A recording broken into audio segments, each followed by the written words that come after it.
हर व्यक्ति के ऊपर ऋण होते हैं 4। मातृ ऋण, पितृ ऋण, देव ऋण, ऋषि ऋण। जैसे हम धरती पे आए तो हमारे ऊपर पहला ऋण किसका आया? माँ का। क्यों? माँ ने हमें पेट में जगह दी, हमारे लिए दर्द सहा, हमारे लिए अपनी नींदें खराब की। पहला ऋण किसका है आपके ऊपर? मेरे ऊपर भी, आपके ऊपर भी, स्त्री के ऊपर भी, पुरुष के ऊपर भी। मातृ ऋण। दूसरा ऋण है पितृ ऋण। पिता, पिता के कारण आपको पिता कमा कमा के लाता है और पूरी दौलत इकट्ठी करता है और आखिरी में वही दौलत अपने बेटे को दे करके चला जाता है। पिता कमा कमा के खिलाता है, आपकी पढ़ाई लिखाई में सहयोग करता है। पितृ ऋण। हर व्यक्ति के ऊपर माता का, पिता का ऋण होता है। उसी ऋण को उतारने के लिए, अच्छा वो ऋण कैसे उतरेगा? माँ बाप का ऋण कभी नहीं उतरता, लेकिन पुत्र यदि अपने कर्तव्य करे तो वो ऋण कुछ कम हो जाता है। आप उतार नहीं सकते पूरा, कम कर सकते हैं। क्या करके कम करें? माँ की सेवा करो तो माँ का ऋण कम होगा, पिता की सेवा करो, पिता का ऋण कम होगा। माँ बाप को तीर्थ कराओ, तीर्थ कराओ, माँ बाप को भागवत सुनवाओ, कम होगा। और जब आप माँ बाप से सब कुछ लेते हैं, कुछ देते नहीं, और जब माँ बाप की हो जाती है मृत्यु, तो क्या होता है कि माँ बाप चाहते हैं कि आप, दादा दादी चाहते हैं कि आप उनके नाम से कोई पुण्य का काम करो। जब आप पुण्य का काम नहीं करते, यदि उन्होंने पुण्य करके मरे हैं तब तो वो मोक्ष पा लेते हैं, आपके पिताजी, माताजी, दादाजी, दादी जी। और यदि उनके पुण्य में थोड़ी कमी रह गई तो वह पितृलोक चले जाते हैं। कितने लोक होते हैं? जैसे हम लोग रहते हैं मृत्यु लोक में, भगवान रहते हैं बैकुंठ लोक में, देवता रहते हैं देवलोक में, ब्रह्मा जी रहते हैं सत्यलोक में, सबका जैसे ध्रुव जी रहते हैं ध्रुव लोक में, ऐसे पितर रहते हैं पितृलोक में। तो आपके पितर, पितर मतलब आपके पिता, दादा, इन सबको पितर कहा जाता है। पूर्वज जो नहीं रहे उन्हें क्या बोला जाता है? वो पितर हो गए। अच्छा, अब उन्होंने पुण्य किया, जैसे आप लोग पुण्य करके जाओगी मैया तो आप तो पुण्य करके मुक्त हो जाओगी, पर आपके पुण्य में कमी रह गई तो आप पितृलोक जाओगे और पितृलोक में इंतजार करोगे कि मेरा बेटा मेरे नाम से कोई पुण्य करेगा तो वह पुण्य का फल मुझे मिलेगा, उस पुण्य से मेरी सदगति होगी। परंतु बच्चे, जिनके बच्चे पितरों के लिए करते हैं तो उनके पितर उन्हें आशीर्वाद देकर के मुक्त हो जाते हैं, और जिनके बच्चे नहीं करते उनके पितर उन्हें बद्दुआएं देने लग जाते हैं, शाप देने लग जाते हैं। उसी को कहते हैं पितृदोष। फिर लोग क्या कहते हैं? भैया पितृदोष चल रहे हैं। पितृदोष क्या होता है? पितृदोष से आपका कई बार पितृदोष होने से वंश की वृद्धि रुक जाती है। कई बार समाज में देखा गया 3 बेटे हैं और 3 बहुएं हैं, पर तीनों को बच्चा नहीं है। ऐसे कैसे हो सकता है? और डॉक्टर बोल रहे हैं सब नॉर्मल है, फिर भी बच्चा नहीं हो रहा है। डॉक्टर कह रहे हैं नॉर्मल है, तो मतलब कहीं ना कहीं से कोई दोष तो है। इसी कई बार आपका काम होते होते रह गया, बड़ी मेहनत, आपके पड़ोसी कम मेहनत करते हैं, वो ज्यादा तरक्की पा लेते हैं, आप ज्यादा मेहनत करते हैं, तरक्की नहीं होती। क्यों? कहीं ना कहीं दोष रहते हैं हम सबके जीवन में। इसलिए अपने पितरों के निमित्त कोई शुभ कार्य करने में पीछे मत रहा करो। अब आप कहो कि महाराज जी हम अपने पितरों के लिए क्या कर सकते हैं, तो सबसे बेस्ट, सबसे उत्तम कार्य मैं आपको बताऊं, अपने पितरों के निमित्त आप भागवत जी के पाठ करा सकते हैं। कोई कितना भी बड़ा अपराध करके मरा हो, पापी से पापी, गया श्राद्ध सतेनापि मुक्तिर में न भविष्यति। गया श्राद्ध कर लेने से भी, यदि पिंडदान कर लेने से भी यदि किसी की मुक्ति रह गई तो भागवत सुन लेने के बाद उसकी मुक्ति निश्चित होती है। अंतिम भागवत जी हैं, इसलिए अभी 29 दिसंबर से भागवत जी के पोथी पाठ बैठेंगे। आप भी यहाँ गौरी गोपाल में लोग पोथी पाठ अपने पितरों के लिए करवाते रहते हैं। आप लोग भी अपने माता पिता पूर्वजों के नाम से पोथी पाठ करवा सकते हैं। जीवन में कुछ अच्छे कार्य जरूर कर लेने चाहिए, सबको ही करने चाहिए। ये दास अनिरुद्ध हम हर महीने 2-3 पाठ भागवत जी के अपने निमित्त करा लेते हैं, हर महीने कराते हैं। तो 12 महीने में आप ये समझ लीजिए कि 3 तो कराते ही हैं, पर आप 2 की गणना कीजिए तो साल के कितने हो गए? 12 दूनी 24 पाठ तो हम करवाते ही हैं अपने लिए, अपने पितरों के लिए। हम हर महीने कराते रहते, महीने के 2। जितना अच्छा कर सकते हैं कर लें, अभी मौका है अच्छे करने का, अभी मौका है।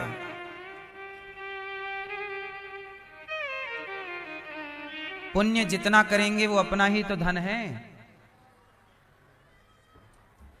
क्यों मेरी मां?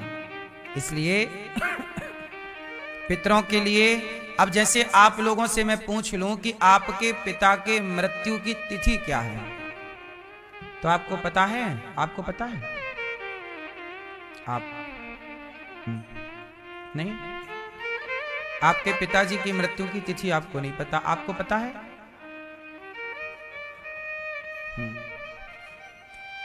सबको अपने पिता के मृत्यु की तिथि याद होनी चाहिए, तारीख नहीं। सनातन सिस्टम तारीख से नहीं चलता, सनातन किससे चलता है? तिथि से। अपनी सास की, अपनी मां की पुण्य तिथि, मृत्यु की तिथि याद रखिए, और जब भी उसकी तिथि आए, हर महीने आएगी। यदि आपकी मां अष्टमी, आपके पिताजी अष्टमी को गए माना की उदाहरण, तो अष्टमी शुक्ल पक्ष की हो या कृष्ण पक्ष की, आपके पिताजी गए शुक्ल पक्ष की अष्टमी को माना की, तो अगले महीने फिर अष्टमी आएगी शुक्ल पक्ष की, उसके अगले महीने फिर आएगी। साल में 12 बार तिथि आएगी आपके पिता की। कितनी बार आएगी? इन 12 बार आपको क्या करना चाहिए?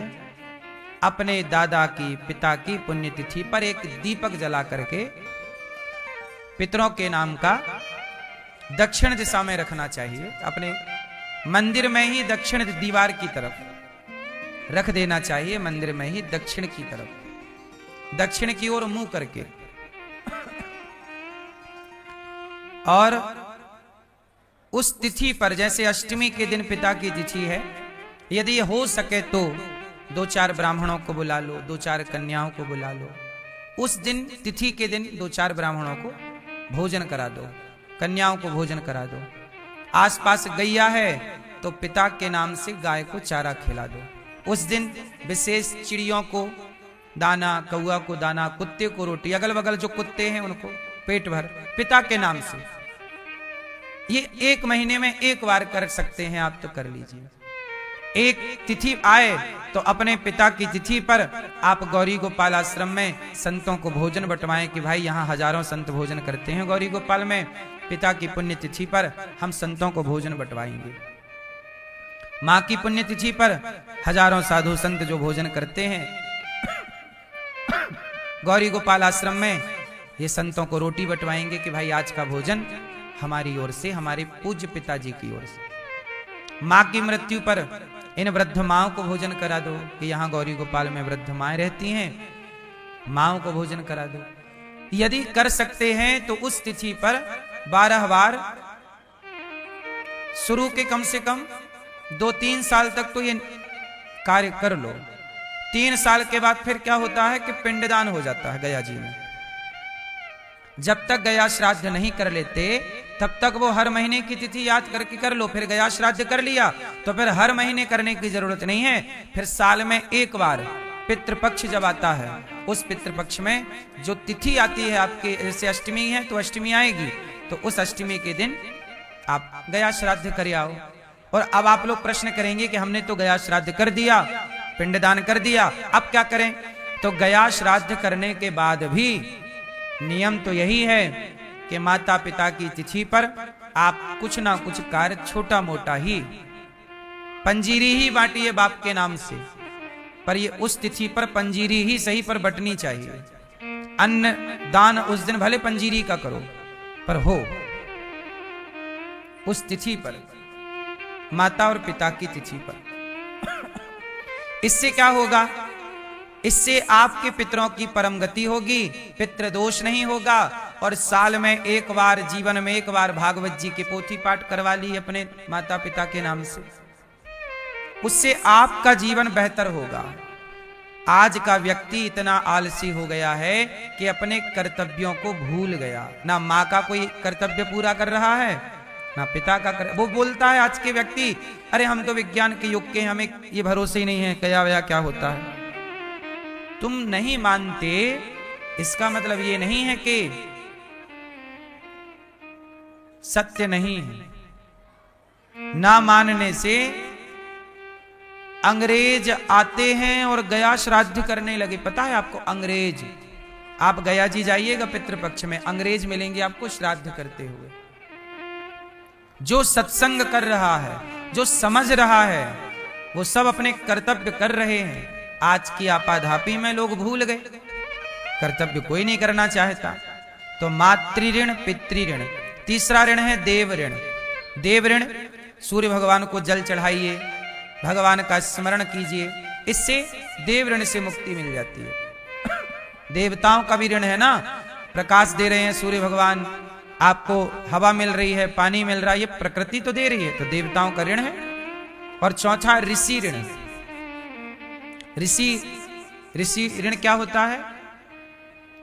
ऋषियों ने आप लोगों के लिए आयुर्वेद लिखा, धनुर्वेद लिखा, आप लोगों के लिए पुराण, रामचरितमानस किसने लिखी? ऋषियों ने, तुलसीदास जी। संत ना होते तो बताओ आज का समाज इस तरह से संस्कारी और सुव्यवस्थित होता? आप सबकी वाणी में संतों की भाषा है। आप लोग क्या बोलते हैं जब कोई बात होती है? अरे बड़ा हुआ सो क्या हुआ। अब ये बड़ा हुआ सो क्या हुआ, ये किसकी भाषा है?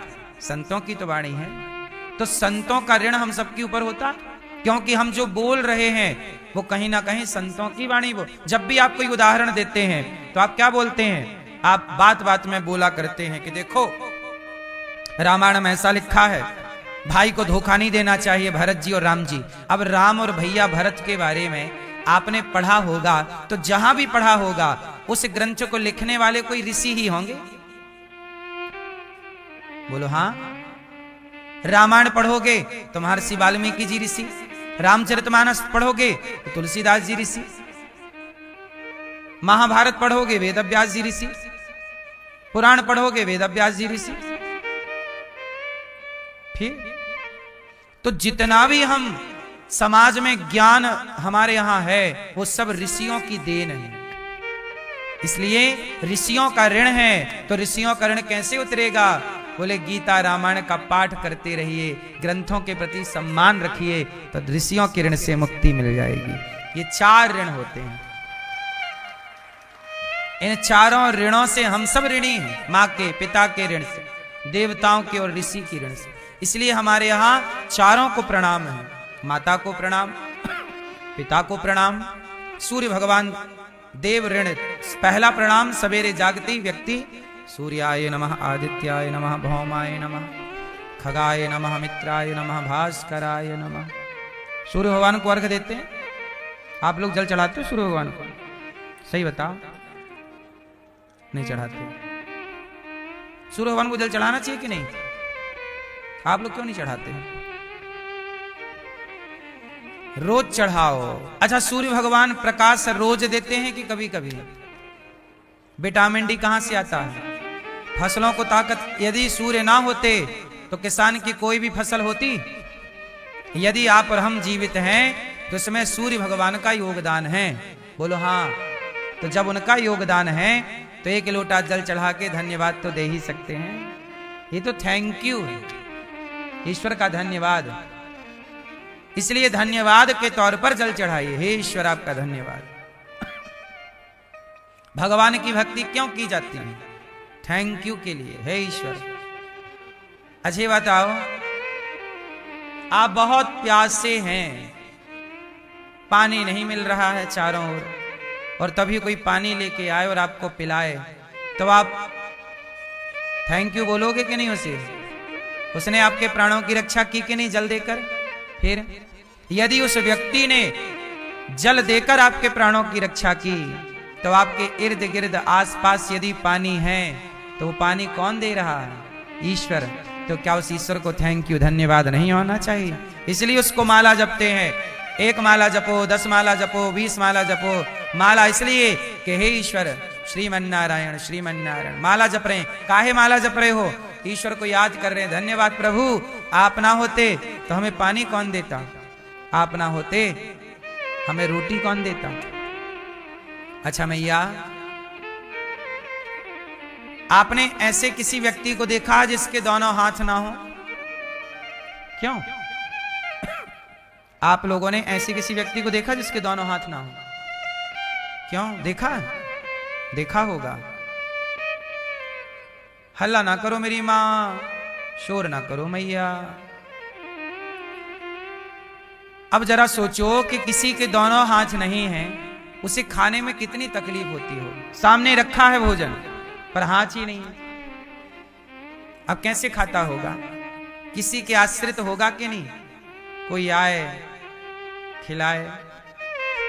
आप कितने अच्छे हैं, जब भूख लगती है अपने हाथ से निकालते हो अपने। जिसके दोनों हाथ नहीं है, कल्पना करिए, इमेजिन करिए कि जिसके दोनों हाथ ना हो, उसे भूख लगी हो, वो भोजन हो, क्या कैसे कैसे निकालेगा? कितना तकलीफ है। बोलो मेरी मां। आपके हाथ हैं तो इन हाथों की वैल्यू नहीं पता, इसलिए ईश्वर का धन्यवाद दो। इसलिए इन हाथों से तुलसी की माला पकड़ो और इस माला को सरकाओ आगे, और हर मन के पर हर मोती पर एक बार ईश्वर को याद करो कि प्रभु ये हाथ दिया है, थैंक यू।